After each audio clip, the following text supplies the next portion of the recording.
Hello नमस्कार जी, आपका हमारे YouTube चैनल में स्वागत है। जैसा कि मैंने आपको अपनी पिछली वीडियो में बताया था कि मैं आज आपको उत्तक के बारे में बताऊंगा।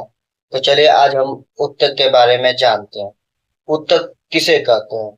समान कोशिकाओं के समूह को उत्तक कहते हैं। ठीक है। उत्तक का अध्ययन, ठीक है, उत्तक का अध्ययन औद्योगिक हिस्टोलॉजी कहलाता है। ठीक है। हिस्टोलॉजी के जो जनक होते हैं, जिन्हें माना जाता है मार्सेलो मैलप्लीदी, वो कहा जाता है। सबसे पहले उत्तक का विकास सिलिट्रेटा संघ के जीव मतलब हाइड्रा जेलीफिश में हुआ था। उत्तक कितने प्रकार के होते हैं? उत्तक हमारे 4 प्रकार के होते हैं। जैसे पेशीय उत्तक मतलब मस्कुलर टिश्यू, तंत्रिका उत्तक न्यूरॉन टिश्यू, संयोजी उत्तक कनेक्टिंग टिश्यू, उपकल, ठीक है, उपकला टिश्यू। देखिए हम उसके बाद अब जब हम सबसे पहला जो पढ़ेंगे उत्तक को होगा वो हमारा पेशीय उत्तक होगा, मस्कुलर टिश्यू। इस उत्तक से शरीर की सभी मांसपेशियां बनी होती है। यह शरीर की रक्षा प्रदान करता है। इसे संकुचनशील या कॉन्ट्रैक्टाइल टिश्यू कहते हैं। इस उत्तक की कोशिका लंबी होती है, ठीक है, तथा इन कोशिकाओं में एक तरल पदार्थ भरे रहते हैं। इस तरल पदार्थ को स्क्लेरोप्लाज्म कहते हैं।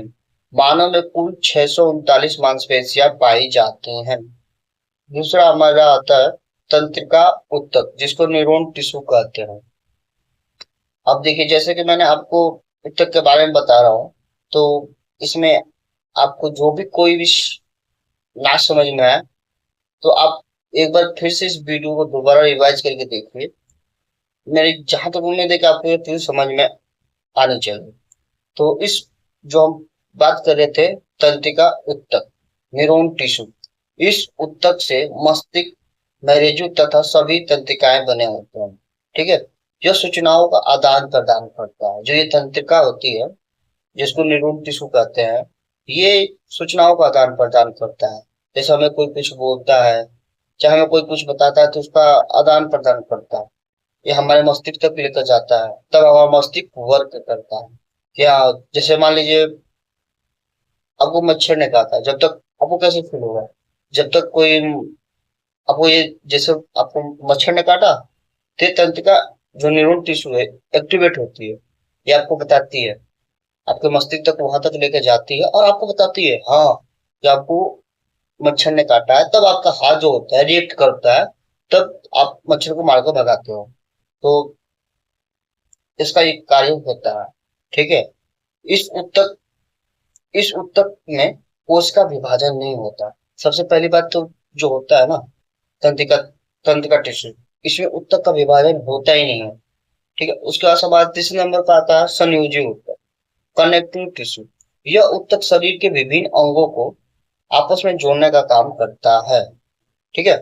जैसे अस्थि, रक्त, लाशिका, नोट। जैसे रक्त तरल संवहन उत्तक की बनी होती है तथा यह शरीर के तापमान को नियंत्रित करता है। ठीक है। उपकल उपकला मतलब एडिपोज टिश्यू, इससे त्वचा बना होता है। शरीर के आंतरिक अंगों की बाहरी परत इससे उत्तक की बनी होती है। यह वसा संग्रहण तथा ऊतकों के बीच के स्थान को भरता है। जैसे बुढ़ापे में वसा की कमी के कारण चेहरे पर झुर्रियां पड़ जाती हैं। ठीक है। वसा हमें चोट लगने से बचाता है। वसा बहुत हल्का होने के कारण ज्यादा जगह घेरता है। ठीक है। महिलाओं में वसा पुरुषों की तुलना में अधिक होती है। तो ठीक है, पुरुषों में वसा कम होने के कारण उनका शरीर गठीला होता है। आपने देखा होगा जो लेडीज होती है उनका जो शरीर होता है एकदम सॉफ्ट होता है, और पुरुषों का एकदम गठीला गठीला होता है। ये सिर्फ वसा के कारण होता है। ठीक है। तो मैं आपको आपको मैंने टिश्यू के बारे में बता दिया। ठीक है। अगली जो चैप्टर होगी हमारी सेल, हम सेल के बारे में बात करेंगे, जिसको हम कहते हैं कोशिका। कोशिका के बारे में हम बात करेंगे अगले वीडियो में। इसी के साथ मैं अलविदा लेता हूँ। और आपसे मैं निवेदन करता हूँ कि आप हमारी वीडियो को लाइक करें, शेयर करें, कमेंट करें और इसी के साथ साथ अपना सपोर्ट बनाए रखें। ज्यादा से ज्यादा इस वीडियो को शेयर